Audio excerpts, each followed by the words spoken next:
You may be also interested in how I came to know this community. Again, I emphasize that I consider it a providential moment for me. As I told you before, I teach at the University of St. Thomas Graduate School of Theology. And one day I received a phone call from the dean, and she said, there is a Turkish Muslim imam here who would like to take your courses. And even though you have already finished 1 week of the courses, would you be willing to accept him into your courses as a student? And I said, well, certainly. Please send him over. I would be most happy to welcome him. And from that moment on, I became more and more introduced to the Fethullah Gulen community and the Institute for Interfaith Dialogue. One day, we took our class to a Catholic church where they were holding their annual mission, and that means that a priest or a lay person is invited to come in and give talks and conferences on some aspect of Christian life, and people gather, they reflect on it, they pray together to deepen their own sense of what it means to be a Catholic and live in the world according as a disciple of Jesus. And so we all went. I took the whole class to the church. And when we were in the church, I was sitting in the first pew with our Muslim student imam. And as we sat there, the priest was talking to us about the parable of the prodigal son. And his main point of focus in speaking about that parable was to emphasize that Christians must practice table fellowship. Namely, that we have to have a table which is open and which we invite others to sit with us and share our life and share the love that we are trying to live and also the service that we are giving to the world.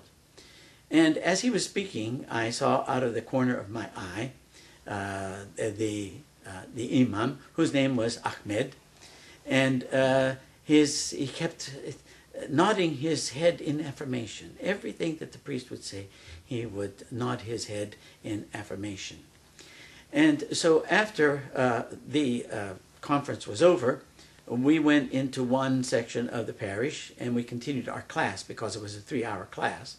And when we finished the class, he simply said to me, "Father, may I say something to the class?" And I said, "Well, certainly, please do." And he said, "Well, I would like to invite all of the class," and there were 30 people in the class, "to come to the Rumi restaurant for table fellowship." Well, you can only imagine how this touched the hearts of all the students who were there and myself. We were so overwhelmed with this gesture of welcome and also fraternity that we did go, and we had a wonderful time. Many of the members of the Muslim community were there to be our hosts, and after which some of my class said to me, "Well, Father, we have to reciprocate. We have to offer a meal to them as well." So we did. At the end of the course, all the students brought some food, and naturally we were put in a little bit of a situation in which we had to be creative because we had to respect the dietary laws of the Muslim community. But nonetheless, I think we found something that everybody could share. And when we came there, we told Ahmed that he could invite as many people from the Muslim community as he wanted. So we had a wonderful group. About 20 people came. We sat there. We enjoyed the table fellowship. And then afterwards, we sang songs to each other and prayers to each other. Prayers for peace. Prayers in which we call on the names and the attributes of Allah. And at that time was the first time I met the official members of the Institute for Interfaith Dialogue. And from that point on, everything developed. And a whole new world has been opened up to me and to my students. Unfortunately, Ahmed went back to Turkey for the funeral of his father, and because of 9/11 there were certain things which didn't permit him to come back into the country because there was some technicality with the visa, And we have been deprived of his presence here. He's now in England. And just yesterday, I received an email from him. And I was tremendously touched again by the affection that he has. And he begins the email by saying, "My dear Father, this is your son, Ahmed, writing to you to tell you that I am trying to live out some of the principles that you talked about in your Christian spirituality class.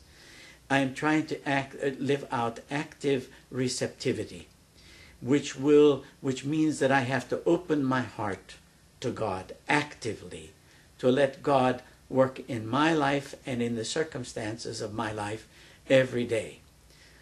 Well, you can imagine what this has done for me, both as a teacher and as a friend. The man just has a way of getting into your heart. And I have to tell you that that has been my experience with every member in the Institute for Interfaith Dialogue. They have a way of knowing how to come right into your heart and touch your deepest sensitivities and open up for you the possibility of relationship.